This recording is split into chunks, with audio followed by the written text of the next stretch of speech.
Welcome to Diet Headlines. I'm Louisa Liu. Thank you for joining us.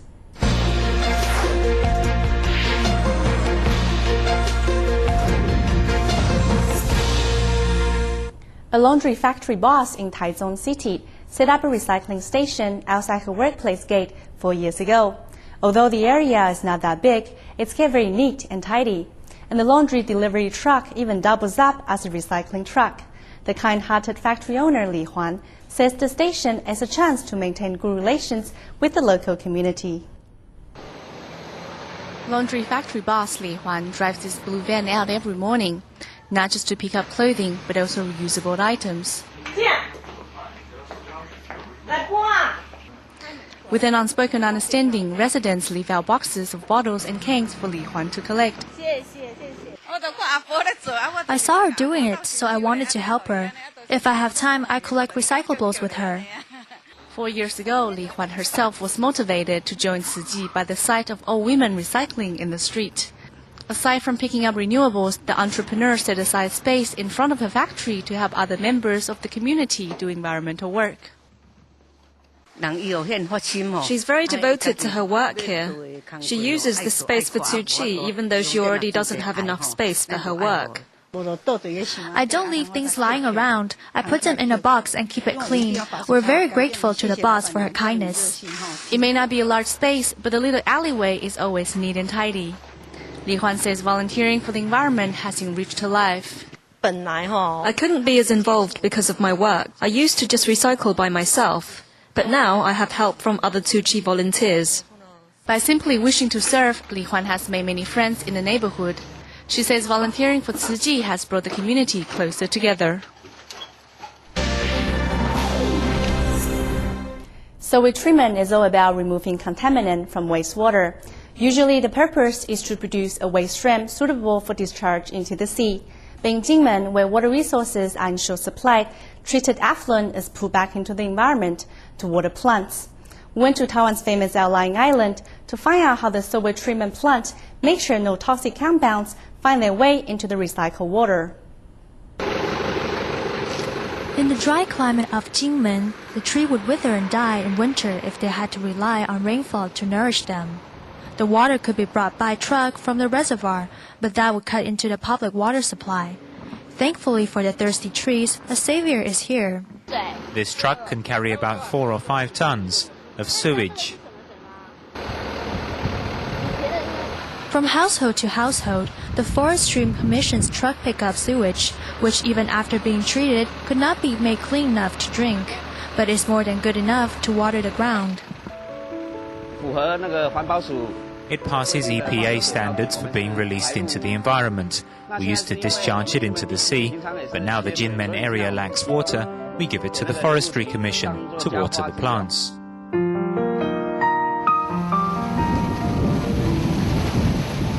Rainwater is collected at the sewage treatment plant. After being strained to remove larger particles, it goes into a sedimentation tank to be given aerobic and other chemical and biological purification treatments. All precautions are taken to make the water fit for release into the environment or discharge into the sea.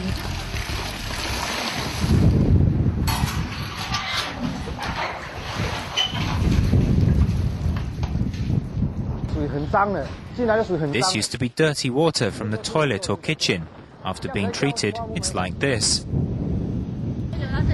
It flows down here, then we turn on the motor to pump it to the botanical garden to water the plants. The treated effluent finds its way to the Kinmen Botanical Gardens. This is treated sewage. The sewage treatment plant fitted a pipe for us.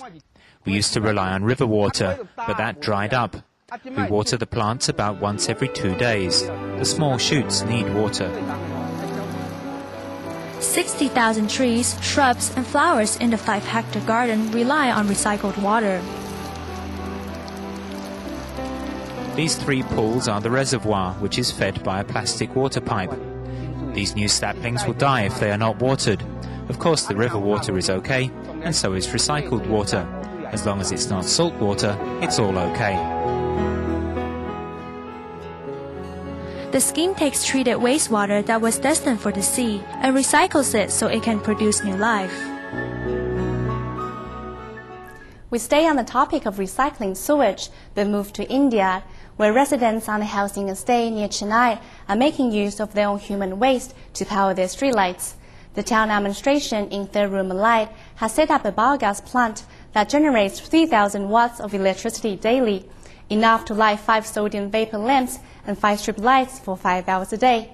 The town admin is now also considering the use of animal waste. Power cuts are a fact of life in rural India.